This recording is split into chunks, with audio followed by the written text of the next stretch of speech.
December, আজকে আর 1 December আসার সময় হয়ে গেছে। এখন পর্যন্ত সরকারের একজন কোন সার্ভিং উপদেষ্টার সম্পদের হিসাব আমরা পাই নাই। ভাই, সবকিছু শুরু হয় অর্থনৈতিক ঝামেলা থেকে।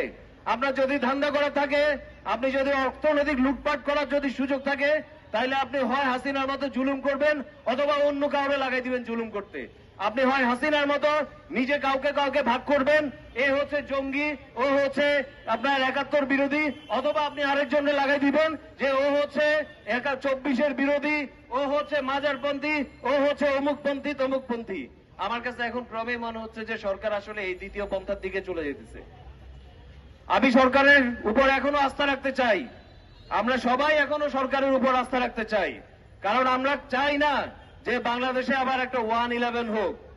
আমরা চাই না যে বাংলাদেশে সামরিক সেনা শাসন আসুক। আমরা চাই না যে বাংলাদেশে অ্যানার্কি হোক। আমরা চাই না যে বাংলাদেশে গৃহযুদ্ধ হোক, বাংলাদেশে আপনার রাস্তা রাস্তায় মানুষের লাশ পড়ে থাকুক। এগুলো আমরা চাই না।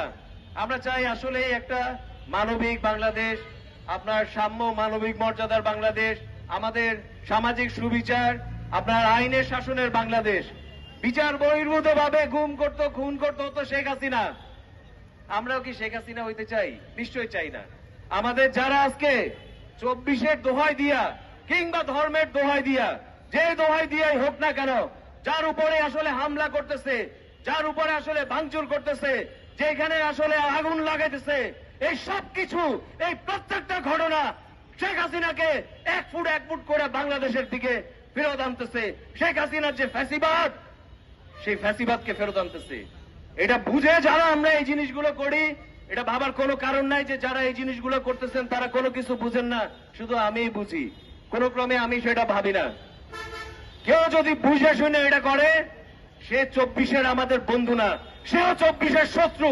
এবং 24-এর শত্রু, পরাজিত শত্রু, সবাইকে আমরা একসঙ্গে বিচার করবো ইনশাল্লাহ।